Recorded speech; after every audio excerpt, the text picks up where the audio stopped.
إن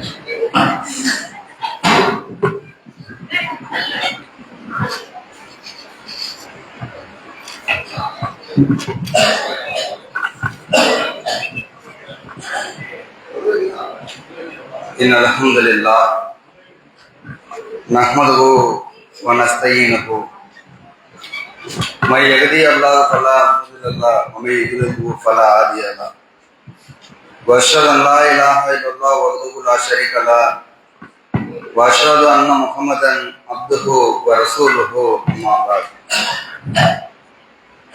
فقد قال الله تعالى في القرآن الكريم أعوذ بالله من الشيطان الرجيم بسم الله الرحمن الرحيم يا أيها الناس اتقوا ربكم الذي خلقكم من نفس واحدة وخلق منها زوجها وبث منهما رجالا كثيرا ونساء واتقوا الله الذي تساءلون به والأرحام إن الله كان عليكم رقيبا. அந்த ஏகரவனாகிய அல்லாஹுவை போற்றி புகழ்ந்தவனாக என்னுடைய இந்த நிகழ்ச்சியை ஆரம்பம் செய்கின்றேன். இந்த ஏக இறைவனின் சாந்தியும் சமாதானமும் பற்றாத கருணையும் நபிகள் நாயகம் ஸல்லல்லாஹு அலைஹி வஸல்லம் அவர்கள் மீதும் அவருடைய குடும்பத்தார்கள் மீதும் சத்தியத்தை எடுத்து சொன்ன சஹாபாக்கள் மீதும் மேலும் இந்த புனிதமிக்க ரமலானுடைய மாதத்தில் கடைசி பத்தில் அல்லாஹ்விடத்துல அதிகமான நன்மைகளை எதிர்பார்த்தவர்களாக அவனுடைய பள்ளியாசலிலே குழுமி இருக்கக்கூடிய நம் அனைவரும் மீதும் உண்டாகும். இன்னைக்கு எத்தனாவது அத்தியாயம் படிச்சுட்டு வர சொன்னோம்? பெண்கள் தரப்புல மைக் இருக்கா? 4வது அத்தியாயம். 4வது அத்தியாயம் எல்லாரும் படிச்சுட்டு வந்துட்டாங்களா? சட்டத்தை காணுமே. சரி, பார்த்துட்டு வந்துட்டாங்களா? படிச்சுட்டு வந்திருக்காங்க. சரி, இப்போ படிச்சுட்டு வந்துட்டாங்கன்னா இப்போ அந்த குரான்லாம் மூடி வச்சிருங்க. ஃபோனெல்லாம் வந்து சுவிட்ச் ஆஃப் முடிஞ்சா பண்ணிடுங்க, இல்லாட்டி ஸ்க்ரீன் ஆன் ஆகாத அளவுக்கு திருப்பி வச்சிருங்க. வச்சுட்டாங்களா? வச்சுட்டாங்க. இங்க ஆண்கள் தரப்புல ஒண்ணுமே இல்லையா? சரி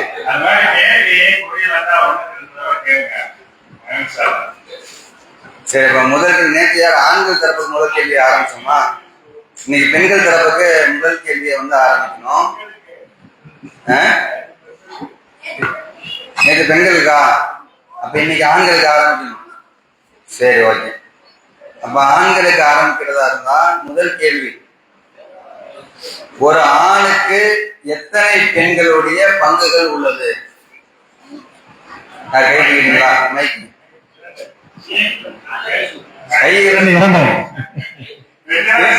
சரி, 2 பேரையும் சேர்த்துருங்க. இன்னும் கை தூக்கிடுங்க. அதே மாதிரி பெண்கள் பகுதியிலே கை தூக்கினதுக்கு அப்புறம் மைக்க கொடுங்க. இப்ப முதல் கேள்விக்கு வந்து ஆண்கள் தரப்புல இருந்து பதில் சொல்லிட்டாங்க. கேள்வி இன்னும் நான் மறுபடியும் ரிப்பீட் பண்றேன், பதிலை ரிப்பீட் பண்றேன். ஒரு ஆணுக்கு எத்தனை பெண்களுடைய பங்கு இருக்கிறது அப்படின்னு சொல்லி நம்ம கேள்வி கேட்டிருந்தோம். 2 பெண்களுடைய பங்கு ஒரு ஆணுக்கு உள்ளது என்று சொல்லி 4வது அத்தியாயத்துல சொல்லப்பட்டிருக்கிறது. அது இப்ப இல்ல, நீங்க தான் பிரிக்கவே போறீங்க. ஃபர்ஸ்ட் சொல்லிட்டு எல்லா கால்குலேஷனையும் அடுத்த ரெட்டப்படத்தை வாங்கிடுவோம் உங்கள்கிட்ட இருந்த. சரி, இப்ப அடுத்த கேள்வி வந்து பெண்கள் தரப்புக்கு இந்த கேள்வி. பெற்றோர் விட்டு சென்ற சொத்தில் அனைவரும் பெண்களாகவும் 2ற்கு மேற்பட்டிருந்தால் அவர்களுக்கு எத்தனை பங்கு உள்ளது?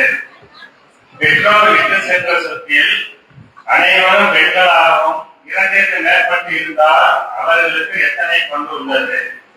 பெண்கள் பெண்கள் 8ல் 1 பங்கு. பதில் சரியா தெரிஞ்சவங்க மட்டும் 3ல் 2 பங்கு. 3ல் 2 பங்கு உள்ளது. மாஷா அல்லாஹ். பேர் சொல்லுங்க. நிஷா. குரான் மூடி வச்சுட்டாங்களா? மீண்டும் கன்ஃபார்ம் பண்ணிக்கோங்க. சரி தம்பி, நீங்க கையில என்ன போனா அது டையர்? சரி சரி, எல்லாத்தையும் மூடி வச்சிருங்க. இப்ப அடுத்த கேள்வி வந்து ஆண்கள் தரப்புக்கு. பெற்றோர் விட்டு சென்ற சொத்தில் ஒரே ஒரு பெண் பிள்ளை மட்டும் இருந்தால் எவ்வளவு பங்கு உள்ளது? கை வைத்தாரு. பாதி. பாதி.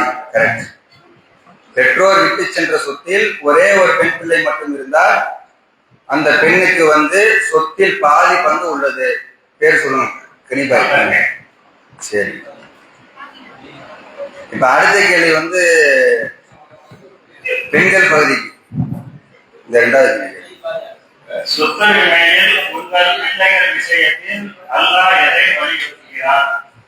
சொத்துரிமையில் உங்கள் பிள்ளைகள் விஷயத்தில் அல்லாஹ் எதை வலியுறுத்துகிறார்?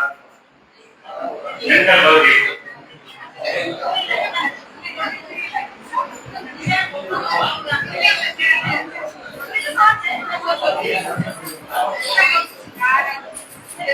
என்னாச்சு? ஒரே சலசலப்பா இருக்கு. 2 பெண்களின் பாகம் ஒரு ஆணுக்கு உண்டு. 2 பெண்களின் பாகம் போன்றது ஒரு ஆணுக்கு உண்டு. ஏற்கனவே பதில் சொல்லப்பட்ட விஷயம் கேள்வி எப்படி மாத்தி இருக்கிறோம். ஒரு சொத்து உரிமையில பிள்ளைகளோட விஷயத்துல அல்லாஹ் வலியுறுத்தி சொல்லக்கூடிய விஷயம் 2 பெண்களுக்கு என்ன பாகம் போகுமோ அது ஒரு ஆணுக்கு கண்டிப்பா கொடுக்க வேண்டும் அப்படின்னு சொல்லி அல்லாஹ் சொல்லுகிறான். சரிங்களா? பேர் நிஷா.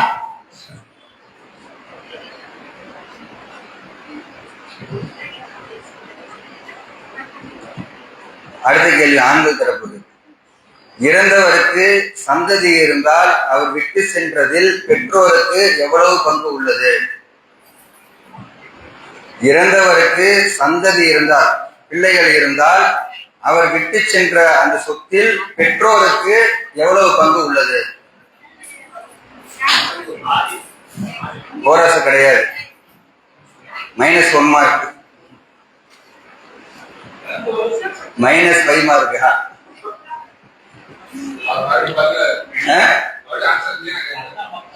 கேள்வி மறுபடியும் கேட்கணுமா?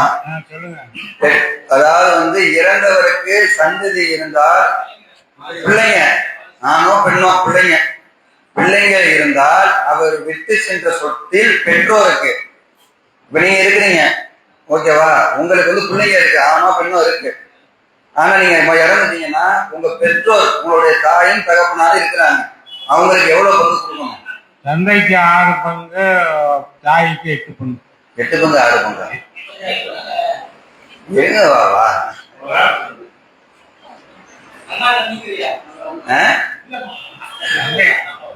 பெண்கள் சரி பாஸ் பண்ணிடலாமா? நியாஸ் கொடுங்க. இது நியாஸ் நீங்க ஃப்ரெண்ட்ல பெற்றவங்களுக்கா? பெற்றவங்களுக்கு நம்ம சொத்துல அவங்களுக்கு பாதியில இருந்து 1 தரணும். இல்ல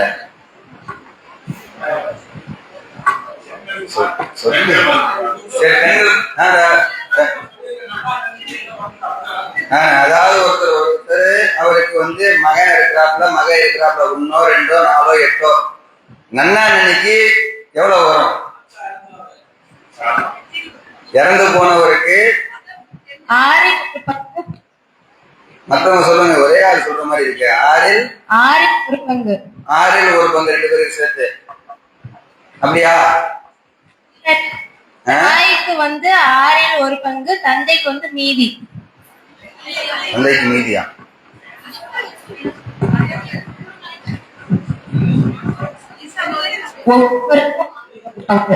ஒவ்வொருவருக்கும் 6 1 பங்கு. சரிங்களா? 2 பேருக்கும் 6 1 பங்கு, 6 1 பங்கு கொடுக்கணும்.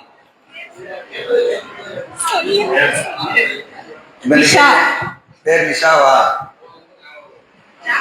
சரி. மத்தவங்க யாரும் படிக்கல. எப்படி இப்ப இதுல கேள்வி கேட்கலாமா இல்ல என்ன பண்ணலாம்? வாரிசு சட்டம் இன்னும் இப்பதான் டீப்பா போக போறோம். ஹலோ, அஸ்ஸலாமு அலைக்கும். இப்படி வாரிசு இதுல போலாமா? அஸ்ஸலாமு அலைக்கும். கொஞ்சம் வாரிசுரிமை சட்டத்தை கொஞ்சம் அந்த 2 அத்தியாயத்தை கொஞ்சம் விரிவா நடத்தினா நல்லா இருக்கும். இன்னைக்கு இல்லைன்னா கூட நாளைக்கு கொஞ்சம் நல்லா விரிவா சொல்லித்தாங்களேன். மறுபடியும் சொல்லுங்க. 2 வாரிசுரிமை சட்டம் இருக்கு இல்லையா, 2 அத்தியாயம் இருக்கு இல்லைங்களா? ஆமா. அது தெரிஞ்சுக்கணும்ன்றக்காக கேக்குறோம். அது தெரியல, அது கொஞ்சம் விரிவா கொஞ்சம் சொல்லி கொடுத்தா நல்லா இருக்கும். அதுக்குதான் படிச்சுட்டு இல்ல, எனக்கு படிச்சாலும் புரியல, அதனாலதான் கேக்குறோம். எல்லாரும் தெரிஞ்சுக்கிறதுக்காக கேக்குறோம். சரி. அது மனப்பாடம் செய்ய முடியுது, அது இம்ப்ளிமெண்ட் பண்ணும் போது அது என்னன்றது தெரியல, அதுக்காக தான் கேக்குறோம், அறிஞ்சுக்கிறதுக்காக கேக்குறோம், அவ்வளவுதான். சரி சார், இந்த வாரிசு உரிமையை முடிக்கும் போது நீங்களே கணக்கு போடுற அளவுக்கு கொண்டு வந்துடும். சரிங்களா? யார் யாருக்கு எவ்வளவு அப்படின்னு சொல்லிட்டு ஒரு சொத்தை எப்படி பிரிக்கிறதையும் சேர்த்து சொல்லிடுவோம். சரிங்களா? இந்த வாரிசு உரிமை சட்டம் இது நல்ல கேள்வி. தெரியலன்னா போன் பண்ணி கேட்டா உடனே சொல்லிடுவீங்களா சொல்லி. இந்த வாரிசு உரிமை சட்டத்தை பொறுத்த வரைக்கும் அதான் சொல்லலாம். ஆனா நல்ல தெளிவாக தெரிஞ்சு கொள்வதாக இருந்தால் கடிதம் எழுதி அனுப்புனீங்கன்னா இன்னாருக்கு இவ்வளவு இன்னாருக்கு இவ்வளவுன்னு சொல்லி, இப்போ ஒருத்தர் இறந்துட்டான்னு சொன்னா தாய் இருக்கிறாங்களா, தந்தை இருக்கிறாங்களா, ஆண் பிள்ளை இத்தனை, பெண் பிள்ளை இத்தனை, சகோதரன் இத்தனை, சகோதரிகள் இத்தனை அப்படின்னு சொல்லி எல்லாத்தையும் எழுதி அனுப்பிட்டீங்கன்னா இவங்க மட்டும்தான் வாரிசுல இவங்க மட்டும்தான் வருவாங்க. அதை எழுதி அனுப்பிட்டீங்கன்னா நம்ம பதில ஒரு நாள்லயே வந்து நம்ம என்ன பண்ணிடுவோம், பதிலா கொடுத்துருவோம்.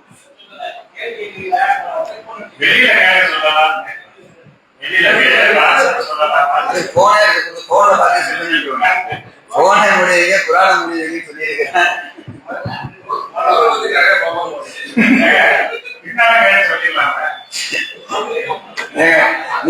நீங்க சொன்னதால நான் மைக்ல சொல்லிட்டு அவங்க பெண்கள் பாருங்க குரான கூட எடுக்க கூடாது. நீங்க போன் பண்ணி 10 கேட்டு சொல்லலாம். சரி, இப்ப அடுத்த கேள்வி வந்து யாரு கேட்கணும்? பெண்கள் கேட்கணுமா? அந்த கேள்வி நீங்க கேட்க. கேளு. இறந்தவருக்கு சந்ததி இல்லாமல் இருந்து சகோதரர்கள் இருந்தால் அப்போது அவரது தாய்க்கு எவ்வளவு பங்கு கிடைக்கும்? இறந்தவருக்கு சந்ததி இல்லாமல் இருந்து சகோதரர்கள் இருந்தால் அப்போது அவரது தாய்க்கு எவ்வளவு பங்கு கிடைக்கும்? பெண்கள் பகுதி 3/2.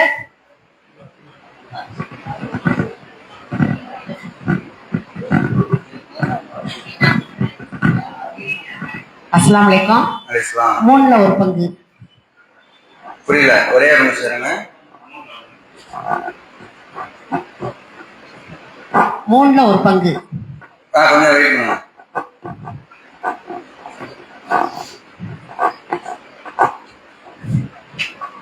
சந்ததி இல்லாவிட்டா சந்ததி இருவரும் வாரிசாவார்கள். அவர் தாய்க்கு வந்து 3ல் ஒரு பாகம் உண்டு. சரிங்களா? இங்க நான் தப்பா இதை என்ட்ரி பண்ணிட்டேன். அவங்க சொன்னதான் இதுல தவற. அவங்க சொன்னதான் 3ல் ஒரு பாகம். பேர் சொல்லுங்க. ரோஸ்மரியம். ரோஸ்மரியம்.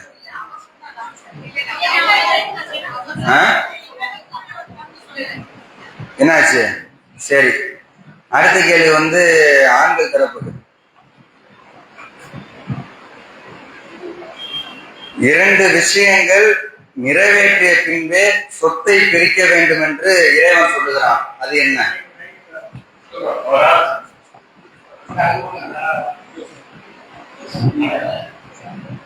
கடனாளிகளுக்கும் ஏழைகளுக்கும் மரண வாக்குமூலம் கொடுத்தவர்களுக்கும் போக, கடனாளிகளுக்கும் ஏழைகளுக்கும் மரண வாக்குமூலம் கொடுத்து. மரண வாக்குமூலமா? சரி, ஓகே. மரண சாசனம். சரி சரி சரி. நீங்கள் செய்த மரண சாசனம், கடன் ஆகியவற்றை நிறைவேற்றிய பின்பே சொத்துக்களை வந்து பிரிக்க வேண்டும் சொல்லி அல்லாஹ் வந்து சொல்றான். இப்ப இத பத்தி கொஞ்சம் நம்ம டீப்பா விளக்க வேண்டியது. கொஞ்ச நேரம் விளக்கிட்டு அதுக்கப்புறம் நம்ம மறுபடியும் கேள்விக்கு நேரம் வந்தா போகும். சரிங்களா? இதுல இப்ப வந்து அல்லாஹ் வந்து குர்ஆன்ல சொல்லும் பொழுது மின்பாதி வசியத்தின் யூசிய பிஹா அவு தைனின், நீங்கள் வந்து செய்த மரண சாசனம் கடனை வந்து நிறைவேற்றிய பின்புதான் சொத்துக்களை வந்து பிரிக்கணும்னு சொல்லி விதியே தான். அப்ப அதே மாதிரி வந்து இன்னொரு ஒரு வசனம் வந்து நீங்க படிச்சிருக்கீங்க, குர்ஆன்ல பெரும்பாலும் படிச்சிருக்கீங்க. அதை யாராவது இது ஷாஹித் படிங்க. 2வது அத்தியாயத்தினுடைய 180வது வசனத்தை படிங்க.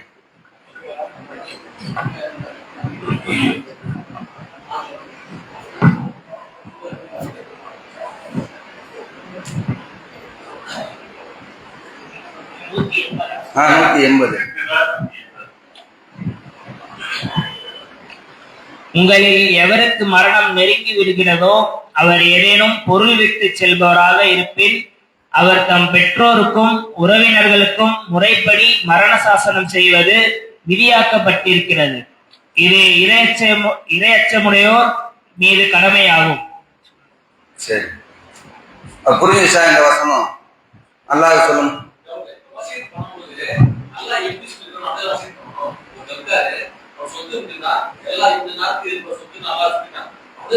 நான் சொல்ல போறேன். இப்ப இந்த வசனத்தை படிச்சார்ல, இன்னொரு தடவை படிங்க. உங்களில் எவருக்கு மரணம் நெருங்கி விடுகிறதோ அவர் ஏதேனும் பொருள் விட்டு செல்பவராக இருப்பின் அவர் தம் பெற்றோருக்கும் உறவினர்களுக்கும் முறைப்படி மரண சாசனம் செய்வது விதியாக்கப்பட்டிருக்கிறது. இது இரையச்சமுடையோர் மீது கடமையாகும். அல்லாஹ் வசனத்துல சொல்லும் போது குத்திபா அலைக்கும் இதா அலரகுமுல் மௌத் இன்ன தரக ஹைரன் அல் வசியத்து லில் வாலிதைனி வல் அக்ரபீன பில் மஅரூஃப் ஹக்கன் அலல் முத்தகீன். இறைவனை அஞ்சக்கூடியவர்களுக்கு இது கடமைன்னு சொல்லி சொல்றான். அதே மாதிரி ஆரம்பிக்கும் போது என்ன சொல்றான்னு சொல்லி சொன்னா, குத்திபா அலைக்கும், எப்படி இந்த ரமலான் மாசத்துல வந்து நோம்புக்கு சொல்றானோ, குத்திபா அலைக்கும் சியாம் கமா குத்திபா அலைவதீன மின் கப்லி லஅல்லகும் தத்தகும், உங்களுக்கு முன் சென்ற மக்கள் மீது நோன்பு எப்படி கடமையாக்கப்பட்டதோ அதே போல உங்களுக்கும் இந்த ரமலான்ல கடமையாக்கப்பட்டிருக்கிறதுன்னு சொல்லி அதே வாசகத்தை இதுல சொல்றான். புரியுதா உங்களுக்கு? லைட்டா சவுண்ட் போறீங்க.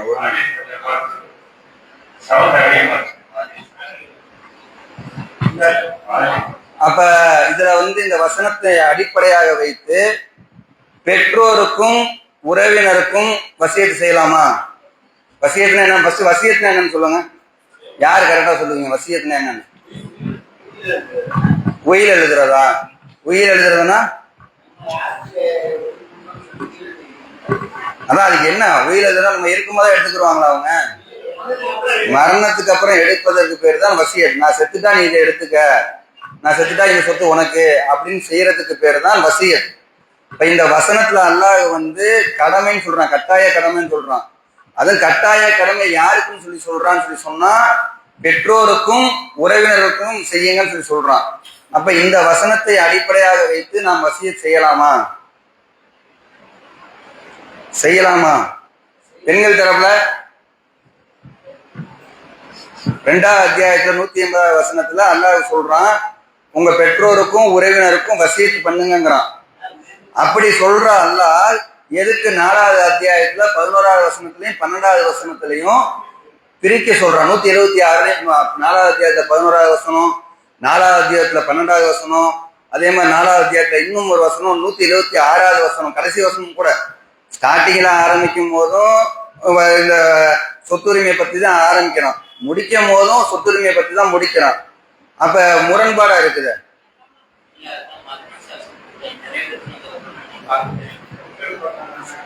மரண சாசனத்தை நிறைவேற்றுறதுல 2 விஷயம் இருக்குது. மரணம் விருப்பப்பட்டு செய்யக்கூடிய வசியத்துன்னு ஒண்ணு இருக்குது, அதை நம்ம பின்னாடி விளக்கலாம். இது கடமைங்கிறான், கட்டாய கடமைங்கிறான். கட்டாய கடமை அதான் செய்யணும். அப்படி சொன்ன அல்லாஹ் தான் என்ன பண்றான்னு சொல்லி சொன்னா, நீங்க வந்து அந்த தாய்கிட்ட இருந்து பிள்ளைக்கு இவ்வளவு, தகப்பன்ல இருந்து மகனுக்கு இவ்வளவு, ஒருவர் இறந்துட்டா அவருடைய பெற்றோருக்கு இவ்வளவு, பெற்றோரும் உள்ள பிள்ளையும் இல்லைன்னு சொல்லி சொன்னா சகோதரனுக்கு இவ்வளவு, சகோதரிக்கு இவ்வளவு அப்படின்னு சொல்லி எல்லாம் என்ன பண்றான்? விளக்குறான்.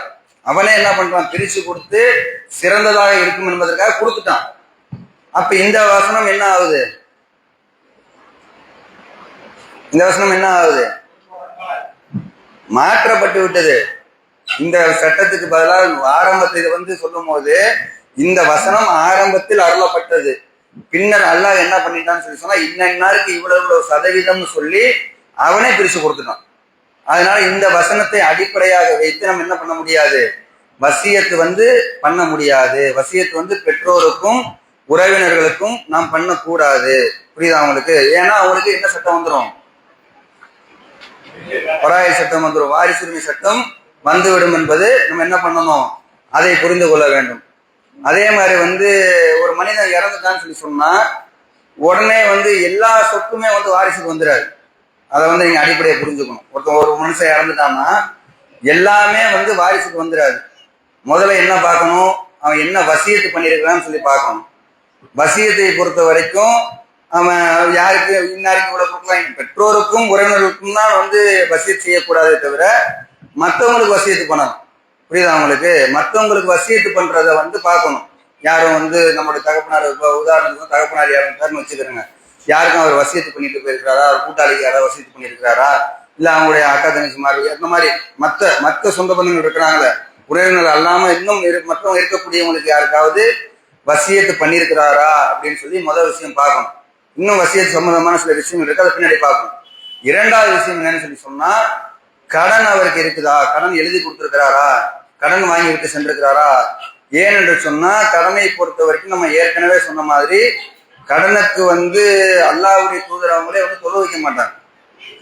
அல்லாஹ் சொல்றான், நீங்க வந்து சொத்தை பிரிக்கிறதா இருந்தா முதல்ல என்ன பண்ணிருங்க, கடனை அடைச்சிட்டு அதுக்கப்புறம் சொத்தை பிரிங்கன்னு திரும்ப திரும்ப சொல்றான்.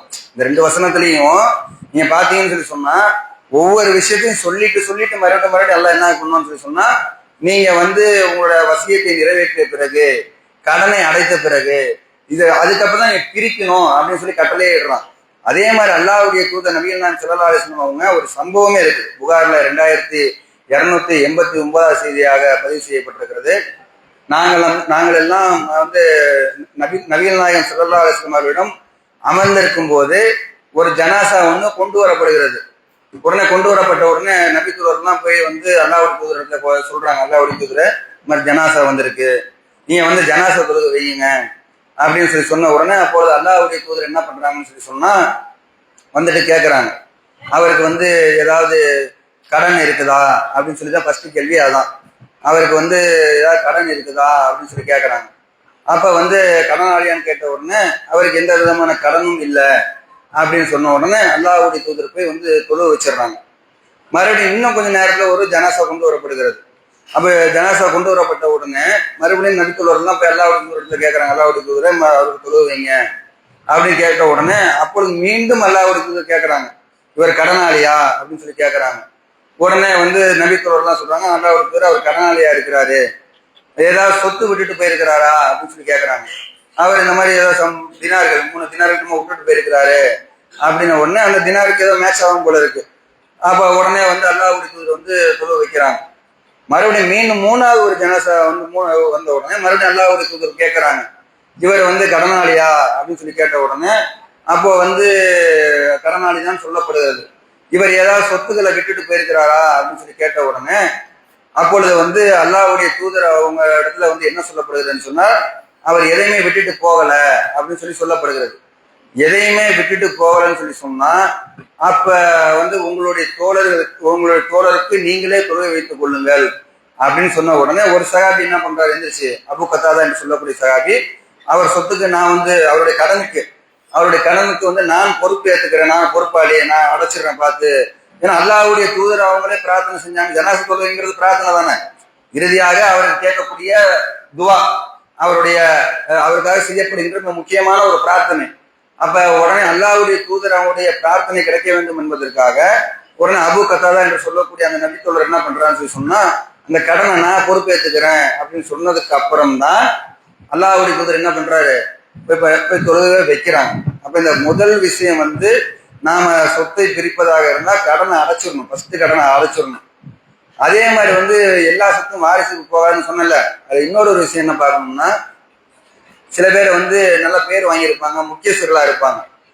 அதே மாதிரி வந்து அவங்க மேல வந்து ஒரு ட்ரஸ்ட் அதிகமா இருக்கும். அதனால அவரை நம்பி வந்து அமானித பொருளை வந்து கொடுத்து வச்சிருப்பாங்க. அது அமானித பொருளை வாங்கி வச்சு அவங்க வீட்டுல சொல்லிடுவாங்க, இதெல்லாம் அமானித பொருள் அப்படின்னா. அமானித பொருளை வாங்கி வைக்கக்கூடிய அளவுக்கு அவருக்கு தகுதி இருக்குதுன்னு சொல்லி சொன்னா அவர் அந்த விஷயத்த வந்து மற்ற இடத்துலயும் சொல்லிடுவாங்க, வீட்டுல இருக்கக்கூடியவங்க இடத்துல, குடும்பத்தார் இடத்துல சொல்லிடுவாங்க. அப்ப அமானிதத்தை வந்து ஃபர்ஸ்ட் என்ன பண்ணிடணும், அவங்க இடத்துல ஒப்படைச்சிடணும். அல்லாஹ் குர்ஆன்ல சொல்லும் போது, அமானிதங்களை அதற்குரியவரிடம் ஒப்படைக்குமாறும் மக்கள் மத்தியில் தீர்ப்பளிக்கும் போது நீதியாக நீங்கள் தீர்ப்பளிக்க வேண்டும் அப்படின்னு சொல்லி 4வது அத்தியாயத்தினுடைய 58வது வசனத்தில் சொல்றான். அல்லாஹ் உங்களுக்கு இதை கட்டளை இடுகிறான். அல்லாஹ் என்ன பண்றான், இதை ஆர்டரே பண்ணிட்டான். சரிங்களா? அப்ப இதை வந்து ரொம்ப கவனமாக ஃபர்ஸ்ட் அமானிதத்தை வந்து பார்க்கணும், 2வதாக வந்து கடனை பார்க்கணும், 3வதாக வசியத்தை பார்க்கணும். வசியத்தை பொறுத்த வரைக்கும் வந்து நம்ம ஏற்கனவே சொன்ன மாதிரி 4வது அத்தியாயத்தினுடைய 11வது வசனம் 12வது வசனம் இறக்கியதன் மூலமாக இந்த வசியத்து கட்டாய கடமை என்று சொல்லக்கூடிய அந்த விஷயம் மாற்றப்பட்டு விட்டது. அதே நேரத்துல வந்து அல்லாஹ் பிரித்து கொடுத்தா வந்து சிறந்ததா இருக்கும் அப்படிங்கிற அந்த அடிப்படையில் அல்லாஹ்வே பிரிச்சு கொடுத்துட்டான். நம்ம வசியத்தை கட்டாய கடமையாக இல்லாத நேரத்துல விருப்பப்படக்கூடிய வசியத்தை வந்து செய்யலாம். தனக்கு தெரிந்தவர்களுக்கு, நண்பர்களுக்கு, அவங்களுக்கெல்லாம் என்ன பண்ணலாம், விருப்பப்பட்ட அந்த வசியத்தை வந்து என்ன பண்ணலாம்னு சொல்லி சொன்னா செய்யலாம். ஆனா அதே நேரத்துல நான் ஏற்கனவே சொன்ன மாதிரி வாரிசுகளுக்கு கண்டிப்பாக செஞ்சிடக்கூடாது. சரிங்களா? அதுல ரொம்ப கவனமா இருக்கணும். வாரிசுகள்னா யாரு?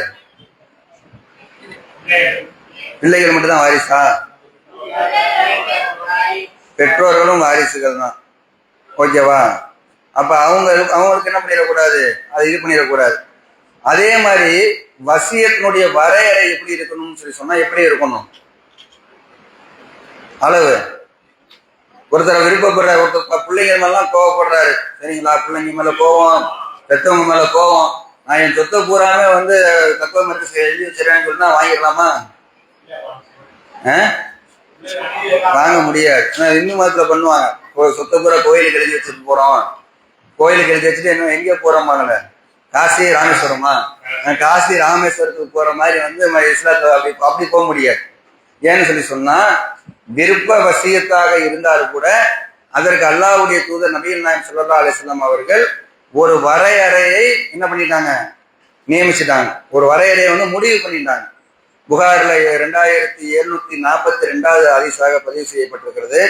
சாது பின் அபி வக்காஸ் ரலியல்லாஹு அன்ஹு அவங்க அறிவிக்கக்கூடிய செய்தி, அவங்க சம்பந்தமாக அறிவிக்கக்கூடிய செய்தி. அவங்க வந்து அல்லாஹ்வுடைய தூதர் இடத்துல வந்து அந்த ஹஜ்ஜில் வந்து கேட்கறாங்க. அவங்களுக்கு வந்து ஹிஜ்ரத் செஞ்சு வந்தாங்க. அதுக்கப்புறம் கடைசி காலத்துல அவங்களுக்கு மரணம் நெருங்க போது அவங்களுக்கே தெரியுது இன்னும் வந்து உடம்புலாம் முடியாம இருக்குதுன்னு. இருந்தாலும் மதினால அவங்களுக்கு வந்து மௌத்தாக விருப்பம் இல்லை. அதனால மக்காவுக்கு சொந்த பூமியிலே அவங்க வந்து மௌத்தாகணும்னு சொல்லி மக்காவிலே இருக்கிறாங்க. அந்த நேரத்துல அல்லாஹ்வுடைய தூதர் வந்து மக்காவுக்கு வந்த நேரத்துல அப்ப வந்து அல்லாஹ்வுடைய தூதர் என்னாச்சு, சந்தேகம் எது இருக்கா? பெரிய சந்தேகமா சின்ன சந்தேகமா?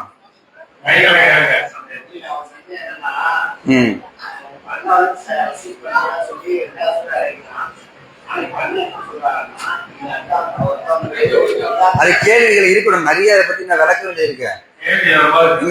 அதனாலதான் இது சந்தேகங்கள் நிறைய அதுல வரும். இந்த வாரிசு உரிமை இதெல்லாம் எல்லாத்தையும் நம்ம முடிச்சிருவோம். கடைசி ஒரு நாள் சந்தேகத்துக்கு மட்டுமே முடியும். அதுக்குள்ளே எல்லாத்தையுமே நம்ம ஃபுல்லாம விளக்கிறோம். விலைக்கு நீங்களே கணக்கு போடுற அளவுக்கு கொண்டு வந்துடுவோம். சரிங்களா? இப்ப ஃபர்ஸ்ட் சும்மா கிளான்ஸ் மட்டும் தான் சொல்றோம். இது எப்படி கணக்கு போடுறது அப்படின்னு சொல்லி அவருக்கே சந்தேகம் இருக்கு. அவரு முந்தானத்தை என்ன கேட்டாருன்னா, நான் உழைச்சு வந்து உதாரணத்துக்கு நான் உழைச்சு சகோதரனுக்கு போகணுமா அப்படின்னு கேட்டாரு. அதான் எப்ப வரும்னு சொல்லி சொல்றேன் அப்படின்னு சொல்லியிருக்கிறேன். சரி, அப்ப இந்த இதுக்கு வந்துடும். சாது பின் அபூ வக்காஸ் ரலியல்லாஹு அன்ஹு அவங்க வந்து மக்காவுல அல்லாஹ்வுடைய தூதர் அவங்கள பாக்குறாங்க. பார்த்த உடனே வந்து அவங்களுக்கு வந்து ஒரே ஒரு மக தான், வேற யாருமே கிடையாது. ஒரே ஒரு மகன் மட்டும்தான். அவங்களே கட்டி கொடுத்தாங்க. உடனே வந்து அல்லாஹ்வுடைய தூதரை பார்த்து கேட்கறாங்க, அல்லாஹ்வுடைய தூதரை, என்னுடைய சொத்து முழுவதையும் நான் வந்து வசீத் பண்ணிடலான் இருக்கிறேன், மரண சாசனம் பண்ணிடலான் இருக்கிறேன் அப்படின்னு சொல்லி சொன்ன உடனே அல்லாஹ்வுடைய தூதர் சொல்றாங்க, அல்லாஹ் வேண்டாம், சொத்து முழுவதும் பண்ணாத. உடனே என்ன பண்றாங்க, சாது பின் அபூ வக்காஸ் அவங்க கேட்கறாங்க அல்லாஹ்வுடைய தூதரை, அப்ப நான் வேணுமா பாதியை பண்ணிடுறேன், பாதியை வேணும்னா வந்து வசீத் பண்ணிடவா? வசீத் எந்த வசதி வேணாலும், சொந்த பந்தங்களுக்கோ இல்ல மற்றவங்களுக்கோ, அதாவது இந்த வாரிசுகளை தவிர்த்து மற்றவங்களுக்கோ இல்ல நல்ல காரியங்களுக்கோ அப்படி கேட்கும் போது அல்லாஹ்வுடைய தூதர் அதுவும் வேணாம், பாதியும் வேணாம். மீண்டும் வந்து அவங்க சாது பின் அபூ வக்காஸ் அவங்க சொல்றாங்க, 1/3 மூணுல ஒரு பகுதியை வந்து நான் வந்து வசீது பண்ணிடுவா அப்படின்னு சொல்லி கேட்கறாங்க. கேட்ட உடனே அப்ப அல்லாஹ்வுடைய தூதர் நபிகள் நாயகம் ஸல்லல்லாஹு அலைஹி வஸல்லம் சொல்றாங்க, 3/1 பங்கு வந்து அதுவே ஜாஸ்தி தான், ஆனா பண்ணலாம். 3/1 பங்கே வந்து ஜாஸ்தி தான் அப்படின்னு சொல்லி சொல்றாங்க. சொல்லிட்டு வந்து நீங்க மறுபடியும் அல்லாஹ்வுடைய தூதர் சொல்றாங்க, நீங்கள் உங்கள் வாரிசுகளை தண்ணீருடையவர்களாக செல்வது அவர்களை வந்து மக்களிடம் கையேந்தும்படியும் ஏழைகளாக விட்டு செல்வதை விட நல்லதாகும் அப்படின்னு சொல்லி அல்லாஹ்வுடைய தூதர் சொல்றாங்க. அதே மாதிரி வந்து நீங்கள் செய்த செலவு எதுவாயினும் தர்மமாகும். நீங்கள் உங்கள் மனைவியின் வாயில் இடுகின்ற ஒரு கவலம் உணவு கூட தர்மமே ஆகும். இதை வேற ஞாபகப்படுத்திட்டீங்க. உங்களுக்கு அல்லாஹ் நீண்ட ஆயுளை தருவான், உங்கள் வாயிலாக மக்கள் சிலர் பயனடைவார்கள், மற்ற தீயவர் சிலர் உங்களால் இழப்புக்குள்ளாகுவார்னு சொல்லி அல்லாஹ்வுடைய தூதர் முடிச்சிடறாங்க. 3/1 பகுதியே கூட அதிகம்தான் அப்படின்னு சொல்லி என்ன பண்றாங்க, அல்லாஹ்வுடைய தூதர் நபி நாயகம் ஸல்லல்லாஹு அலைஹி வஸல்லம் அவங்க சொல்றாங்க. அப்ப அப்படி இருக்கக்கூடிய நேரத்தில் இதை பத்தி கூட இதுக்கு விரிவுரை கூட இப்னு அப்பாஸ் ரலியல்லாஹு அன்ஹு என்ன பண்ணுவாங்கன்னு சொல்லி சொன்னா, 3/1 அல்லாஹ்வுடைய தூதர் அதிகம் சொல்லிட்டாங்க. 3/1 கொடுக்குறாங்கிறது அனுமதி. ஆனா அதுவே அதிகம் அப்படின்னு சொன்ன காரணத்தினால 4/1 கொடுங்க, அதான் சிறந்தது. 3/1 கொடுக்கறதுக்கு அனுமதி இருக்குது.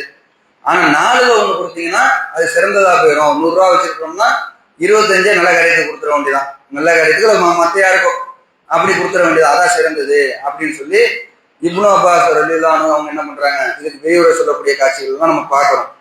அப்ப அப்படி இருக்கக்கூடிய நேரத்துல இந்த வசியத்துடைய விஷயத்த நம்ம ரொம்ப தெளிவா தெரிஞ்சு வச்சுக்கணும். ஏன் இதை நம்ம அதிகமா சொல்றோம்னு சொல்லி சொன்னா, நிறைய பேருக்கு இந்த ஒருத்தர் இறந்துட்டாரு, 2 மகன் இருக்கிறாங்கன்னு வச்சுக்கோங்க. 2 மகன் இருக்காரு. ஒருத்தருக்கு 2 மகன். ஒரு மகன் தகப்பனார் உயிரோடு இருக்கும் போது இறந்துடுறாரு. இன்னொரு ஒரே ஒரு மகன் தான் இருக்கிறாரு. அந்த இறந்தவருக்கு பிள்ளைங்க இருக்குது, மனைவியோ பிள்ளைங்களோ இருக்குது. அப்ப இந்த தாத்தாவுடைய சொத்து அந்த பேரனுக்கோ பேத்திக்கோ போகுமா? எப்படி போகும்? போகாது. அதெல்லாம் விளக்க போறோம். போகாதுங்க. ஒருவர் இறந்துட்டால், அதாவது யாரு இப்ப நான் இருக்கிறேன்னு வச்சுக்கிறேங்க. நான் இருக்கும் போது எனக்கு 2 பிள்ளைங்க, 2 பிள்ளைகள் இருந்து ஒரு பையன் நான் உயிரோடு இருக்கும் போதே இறந்துட்டாரு. ஆனா அவருக்கு வாரிசுகள் இருக்குது. ஆனா இன்னொரு பையன் இருக்கிறாரு. நான் மரண தருவாயில இருக்கணும், ஒரு நாள் இறந்துருவான் போல இருக்குது அப்படின்னு சொல்லி மரண தருவாயில இருந்தா பிடியை என் கையில வச்சுக்கலாம்ல. இப்ப இவர் என்ன பண்ணலாம்னு சொல்லி சொன்னா, அந்த பேரனுக்காகவோ அந்த பேத்திக்காகவோ வசியத்து பண்ணிடணும். ஏன் சொத்து அவங்களுக்கு போகாது. ஏன்னா மகனா இருக்கிறாரு, குட்டுக்கள் மாதிரி இன்னொருத்தர் இருக்கிறாரு. ஒருவர் இறக்கும் பொழுது யாரெல்லாம் உயிரோடு இருக்கிறார்களோ அவங்களுக்கு தான் சொத்து உரிமை அப்ளிகபிள். சரிங்களா? யார் இப்ப நான் இறக்குறேன்னா என்னுடைய வாரிசுனா பிள்ளைகள் மட்டும் இல்ல, நான் இறக்குற நேரத்துல என்னுடைய பெற்றோர்களோ அதே மாதிரி என்னுடைய பிள்ளைகளோ என்னுடைய மனைவிமார்களோ அவங்களெல்லாம் மனைவி இப்ப 4 மனைவி நான் கட்டிட்டேன்னு வச்சுக்கிறேங்க. 3 மனைவி இறந்துட்டாங்கன்னா அவங்க சொத்து கிடையாது. ஒரு மனைவி உயிரோடு இருந்தா அவங்க மட்டும் தான் சொத்து.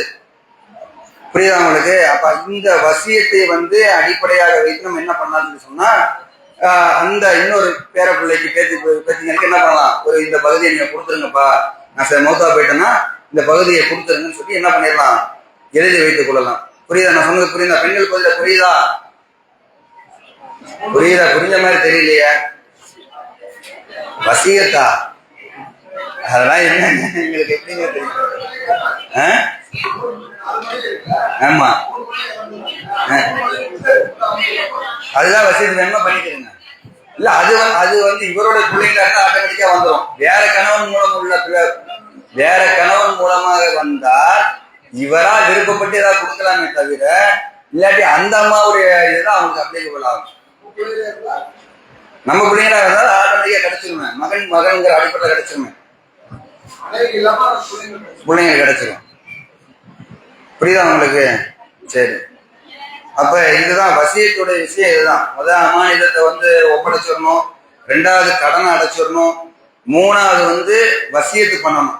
வசியத்து கூட வசியத்தை நிறைவேற்றதுக்கு அப்புறம் சொத்தை பிரிக்கணும். வசியத்து கூட வாரிசுகளுக்கு பண்ணிடக்கூடாது. யாருக்கு பண்ணணும்? மற்ற விஷயங்களுக்கு தான் பண்ணணும். மற்ற நபர்களுக்கோ இல்ல மற்ற இந்த மாதிரியான நல்ல காரியங்களுக்கோ மட்டும்தான் விருப்ப வசியத்து பண்ணணும். இன்னும் வசியத்துல ஒரே ஒரு விஷயம் என்ன இருக்குதுன்னு சொல்லி சொன்னா, இப்ப ஒரு உதாரணத்துக்கு அதை பத்தி தானே இப்ப சொல்றேன். உயிர் எழுதி வைக்கிறது தானே வசியத்து.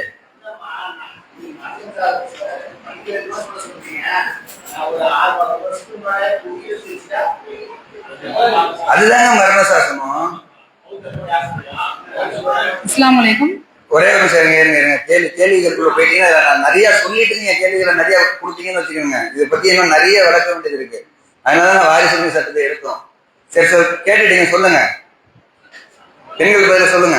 புகாரில அந்த நம்பர் மட்டும் சொல்லுங்க. சஅத் பின் அபி வக்காஸ் அவங்களுடைய சொல்லிருந்தீங்கல்ல, ஹதீஸ் நம்பரா? ஹதீஸ் நம்பர் புகாரி 2742 2742. அப்ப அதான் வசியத்து மரண சாசனங்கிறது உயிர் எழுதி வைக்கிறதா. சாவு என்னுடைய மரணத்துக்கு அப்புறம் இதை இப்படி செஞ்சுக்கிறேங்க, பிரிச்சுக்கிறேங்க, எடுத்துக்கிறேங்க, அதுக்கு பேர் தான் வசியத்துங்கிறத. இதுல என்ன இஸ்லாம் சொல்லுதுன்னா, உங்களுடைய வாரிசுகளுக்கு செஞ்சிடாதீங்க அப்படின்னு சொல்லுது. முதல்ல வாரிசுகளுக்கு செய்யுங்கன்னு இருந்துச்சு, கட்டாயம் செய்யுங்கன்னு இருந்துச்சு. அதுக்கப்புறம் அது மாற்றப்பட்டுருச்சு, வாரிசுகளுக்கு செய்யாதீங்க, மற்றவங்களுக்கு செய்யுங்க. மற்றவங்களுக்கு நம்ம இதை அடிப்படையாக வைத்து நம்ம என்ன பண்ணணும், யார் யாருக்கெல்லாம் கிடைக்காதோ அவங்கள மாதிரி ஆளுங்களுக்கு செஞ்சுட்டு போயிடலாம். சரிங்களா? செஞ்சுட்டா முழுசா செய்ய முடியாது, 1/3 தான், 3ல் ஒரு பகுதி தான். நீங்க 9 லட்ச ரூபா விட்டுட்டு போனீங்கன்னா, 90 லட்ச ரூபா விட்டு போனீங்கன்னா, 90 லட்ச ரூபாய் விட்டுட்டு போய் 60 லட்ச ரூபாய் இன்னாருக்கு கொடுத்துருன்னு சொன்னா கூட கொடுக்க மாட்டாங்க. இல்ல 60 லட்ச ரூபாயை இந்த யூனிவர்சிட்டி கொடுத்துருங்க, இந்த பள்ளிக்கு கொடுத்துருங்க, அது எதுவும் சொன்னாலும் கொடுக்க மாட்டாங்க. ஏன் கொடுக்க மாட்டாங்க சொல்லுங்க பாப்போம். 3ல் 1 தான் இருக்குது. கோர்ட்டுக்கே நீங்க தூக்கிட்டு போனாலும் கொடுக்க மாட்டாங்க. ஏன் கொடுக்க மாட்டாங்க? நான் ஏற்கனவே சொன்னேன், முதல் சொன்னேன், இஸ்லாமிய சட்டம், ஷரியத் சட்டம் அங்க அப்ளிகபிள் ஆயிடும். சரிங்களா? யாராவது பண்ண மாட்டாங்க, கொடுக்க மாட்டாங்க. இவரே கொடுத்துட்டு போனா வேற, இவர் வாழும் போதே கொடுத்துட்டு போனா வேற. இவர் என்னுடைய மவுத்துக்கு அப்புறம் எடுத்துக்கொள்ளுங்கள் என்று சொல்றதா இருந்தா 1/3 தான், 3ல் 1 தான். ஆமா, அங்க செட் ஆயிடும், இங்க அப்ளிகபிள் பண்ண முடியாது. அதுக்கு முஸ்லிம் பர்சனல்லா தடையாக இருக்கிறது. இதுல புரிஞ்சிச்சா? மேட்டர் புரிஞ்சிச்சா? வசியத்துல மேட்டர் புரிஞ்சிச்சா? இதுல இன்னும் ஒரே ஒரு சின்ன ஒரு வசியத்து ஒண்ணு இருக்கு, அது அந்த 3ல் 1 தான் வரும்.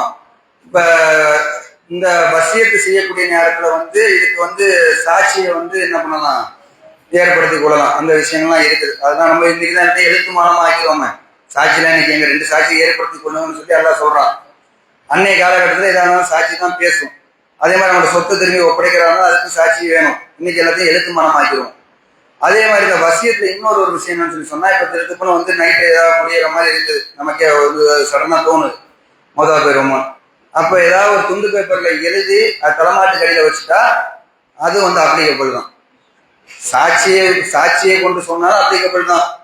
இல்ல இன்னைக்கு எழுத்துமானம் தான், வசியத்து எழுத்துமானமான காலகட்டத்துல நம்ம வாழ்ந்துட்டு இருக்கோம். எதாவது எழுத்து ரெக்கார்டு மட்டும்தான் செல்லும்.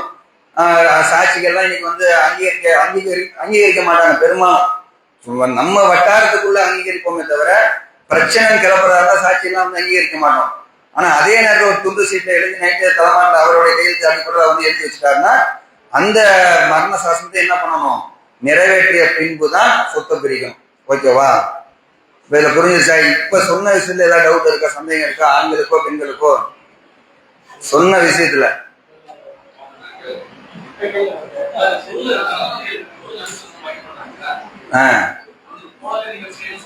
ஆமா, கடனாளிகளுக்கு நபிஸ்லாசம் தொழு வைக்க மாட்டாங்க, ஆனா தோழர்களை நோக்கி நீங்க வச்சுக்கீங்கன்னு சொல்றாங்க. தற்கொலை செய்து கொண்டவர்களுக்கு எப்படி? தொழுகையே கிடையாது, தொழுகையே கிடையாது, சம்பவமே இல்லை. அப்படியா?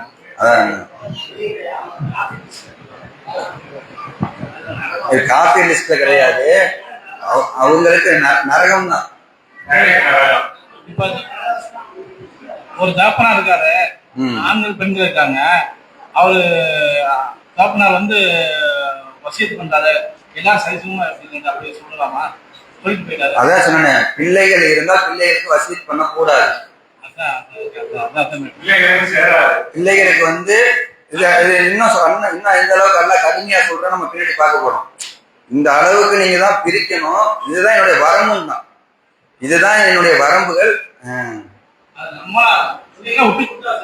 விட்டு கொடுத்தா ஓகே, எதாவது விட்டு கொடுத்துட்டா பிரச்சனை இல்லை. ரூல்னா இந்த ரூலை சொன்னா விட்டு கொடுத்தாக்கா ஒண்ணும் பண்ண முடியாது.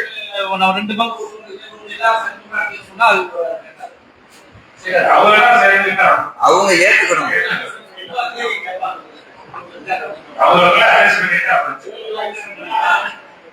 சரி, நீங்க சொன்னீங்க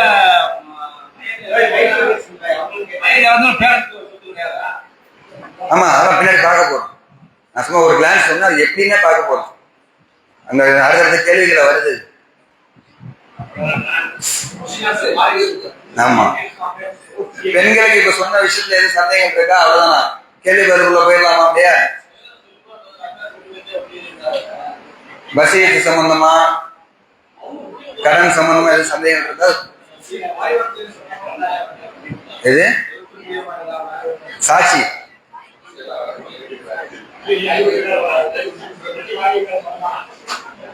ஒரு சபையில இருக்கிறாங்க, சபையில இருக்கவங்க சொல்லிட்டாரு இந்த மாதிரி வந்து இதுல இருந்து இந்த பிள்ளைக்கு இப்படி எடுத்துருங்க அப்படின்ட்டாருன்னா சாட்சி. எல்லாருமே சாட்சி ஆயிட்டாங்கன்னா தனிப்பட்ட அதான் முடியாது. ரெண்டு சாட்சி வேணுங்க. சரி, கேள்வி பதில் சொல்லுங்க. மைக்கு கொடுங்க.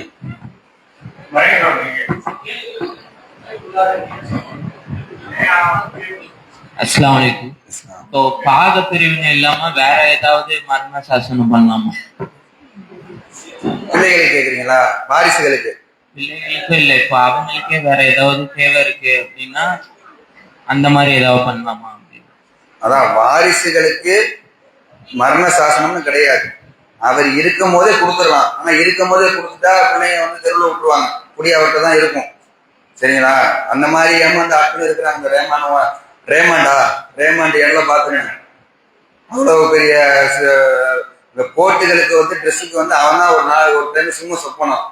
கடைசியில் அவன் வாடகை வீட்டில் தான் கிடந்தான். மகன் வந்து பெரிய கோடீஸ்வரன். என்ன காரணம்னா எழுதி கொடுத்துட்டான். அப்ப அதனாலதான் வந்து பிடியை நம்ம கையில வச்சிருக்கிறது தான் என்னைக்குமே நல்லது. அவரா விருப்பப்பட்டு கொடுக்குறாருன்னா சரி, நம்ம பிள்ளைய வந்து நல்லாதான் வளர்த்துருக்குறோம், நம்ம தெருவில் விட்டுற மாட்டான் அப்படிங்கிற மாதிரி இருந்தா அவரா கொடுக்குறாருன்னா கொடுக்கலாம்.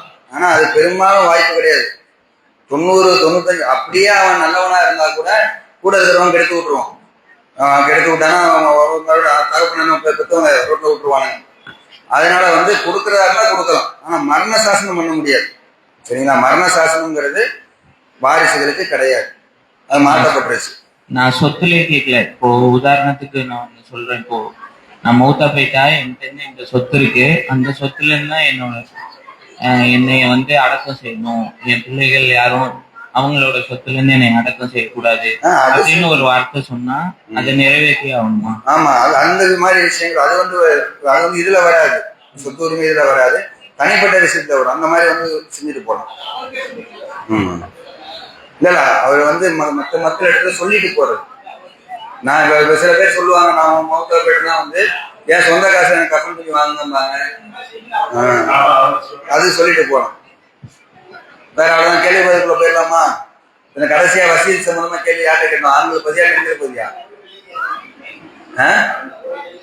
ஒரு கேள்வி தான் கேட்க முடியுமா? நீங்க ஃபுல்லா போயிட்டு அடைச்சு பிரிச்சு சொத்தை பிரிச்சிடலாம் பார்த்தேங்க. இல்ல, இன்னும் வந்து இன்னும் சில ஷரத்துகள் இருக்குது. அது நாளை கழிச்சு மறுபடியும் சொல்ல போறோம். இந்த இது எப்படி 3 ஷரத்தை பார்த்தோமோ, விட்டு சென்றவற்றுலதான் பிரிக்கணும்னு சொல்லி பார்த்தோம். அதுக்கப்புறம் வந்து அமானியத்தை பார்த்தோம், கடனை லைவ் போலையா வசியத்தை பார்த்தோம். இது இல்லாம இன்னும் ஷரத்துகள் சில விஷயங்கள் இருக்குது சொத்தை பிரிக்கிறதுக்கு. அது வரும்போது சேர்த்து சொல்லுவோம். அதை நாளை கழிச்சு பார்ப்போம். மறுபடியும் இதே 4வது அத்தியாயத்துடைய தொடர்ச்சியை படிச்சுட்டு வாங்க. முடிஞ்ச வரைக்கும் பின்னாடி இருந்தும் படிச்சுக்கிட்டு வாங்க. இறுதி கேள்வியா வந்து இந்த கேள்வியை வந்து பெண்கள் பகுதியில வந்து கேட்கப்படும். உங்கள் மனைவியர் விட்டு சென்றதில் குழந்தை இல்லாவிட்டால் கணவனுக்கு எவ்வளவு கிடைக்கும்? உங்கள் மனைவியர் விட்டு சென்றதில் குழந்தை இல்லாவிட்டால் கணவனுக்கு எவ்வளவு கிடைக்கும்? பெண்கள் பகுதி.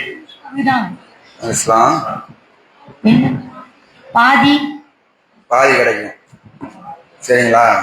உங்கள் மனைவியருக்கு வந்து குழந்தை இல்லாவிட்டால் விட்டு சென்றது வந்து பாதி கிடைக்கும். சரி, அப்ப இதோட முடிச்சுக்கிறோமா?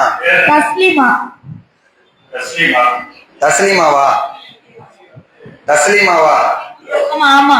சரி, ஓகே, மாஷா அல்லாஹ். இது ஒரு டவுட்டா? சொல்லுங்க. இது தஸ்பி என்றாங்கல்ல, பட்டன்ஸ், அதுல என்னலாமா அப்படின்னு கேக்குறாங்க. நிறைய பேர் கையில வச்சு அந்த பட்டன் மாதிரி இருக்கு. அது அப்படி பண்ணக்கூடாதா? பண்ணக்கூடாது. எந்த இதுவுமே யூஸ் பண்ணக்கூடாது. அப்ப தஸ்பியும் அந்த இதுவும் அந்த செயின் மாதிரி வருது, அதுவும் பண்ணக்கூடாது. கையில தான் எண்ணணுமா? கையில தான் எண்ணணும். கையில தான் எண்ணணும். நாளைக்கு மறுபடியும் சாட்சி சொல்லணும்ல நமக்கு.